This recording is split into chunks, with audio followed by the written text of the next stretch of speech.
Hey, I'm Tom. I'm Dave. I'm Rhys. I'm Jake. And I'm Daniel. And we're from Earthbound.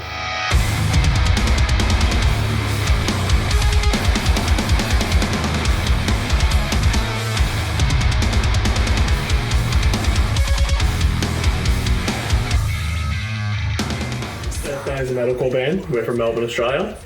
In the Darebin City Council area. Yeah, we like playing fast-paced, upbeat music. Started off as just four mates from school. We have a bit of a mix of just high energy sort of music sort of sound to it.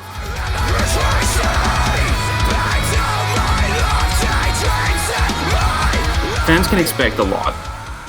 We don't do things by half. I can't remember the last time I came off a show and didn't almost fall down the stairs because I'm just completely out of juice. Pretty much, we like to get up on stage and tell people if they don't beat the crap out of each other to our music, they don't like it enough. And we really like to get as many people in just a small room as possible. It's a really good way. A small, dark room that smells really badly of alcohol. We like to keep the stage presence high energy as well in tandem with the music, so we'll find myself, the boys running around, just getting all up in there. Yeah, I'm always making sure I'm jumping around or interacting with the crowd in some way. Whatever I can do to get people moving as well, because that's just what we want to get with.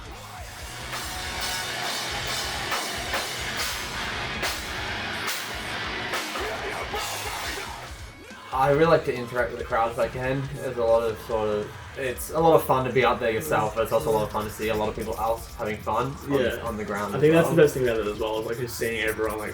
My favourite show I ever played was our headline show, because we filled up this small room and everyone went nuts, and it was awesome.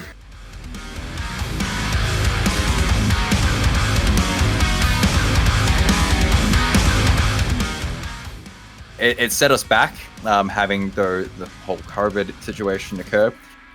We pushed back our release dates because we were trying to figure out how we wanted to go about it without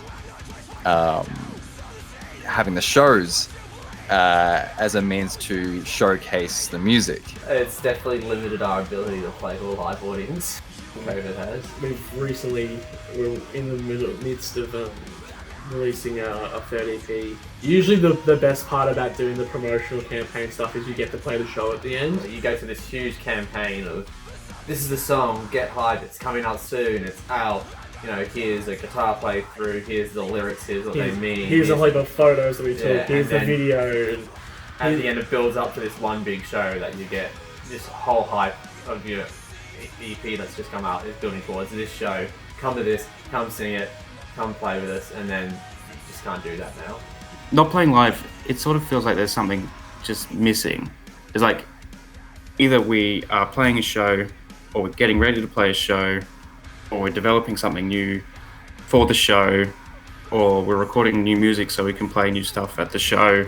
It's just the purpose of everything. It hurt a fair bit when we couldn't actually get the income from shows to put towards things like recordings or music videos, and it's all started coming out of our pockets a lot more. Trying to work out different revenue streams through merchandise and pre-orders and packages instead of the gig revenue, which we're actually starting to pick up a fair bit because we're getting a fair few gigs.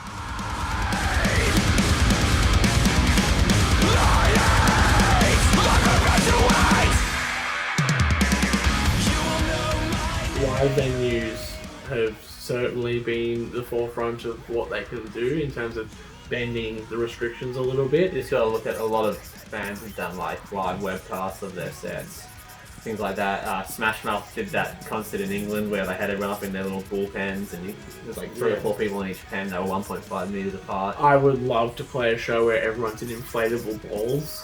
Zorb balls. Those big Zorb balls you can do inflatable soccer with, because imagine the pit. That'd be really f***ing funny. I'm now envisioning in my head some sort of cyberpunk type gig with everyone in gas masks, or full hazmat suits. I think that would be amazing. Although everyone would probably pass out from exhaustion or oxygen deprivation. But I think we'd be that's a risk I'm willing to take.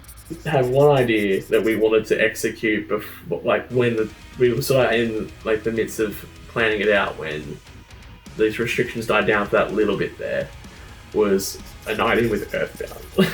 And so it was sort of like a pseudo fancy night where we'd dress up in our nice clothes, we'd get a big table out on the stage, put a nice white tablecloth, light some fake candles, and just pretend it was like a high class, like classical afternoon sort of thing. Because of course we'd be seated, but the problem was the venue that we were going to go with, Everyone else would be had to be seated. seated as well, just make sure they stayed 1.5 meters away from each other. And so it was sort of replicating what was happening down there on the stage. So it's sort of like the same thing as what we do normally. If we want chaos on the ground, we have to cause chaos on the stage. If we want people to stay in their seats, we have to kind of do the same thing. All well and good in practice, but we definitely had every intention of just sort of, as the set got on, just trashing it just a little bit as the set got on, and then just by the end of it, it's just chaos. We're standing on the table where, like, I don't know, I imagine we had cake on the stage as well. Like, we're smushing cake all over it.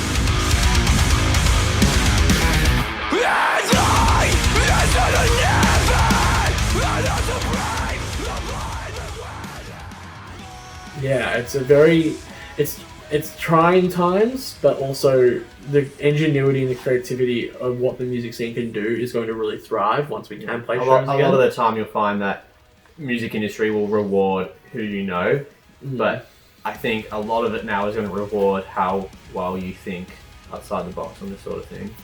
Our new EP Evergreen is out now! Listen to it if you want to destroy! I'm going now.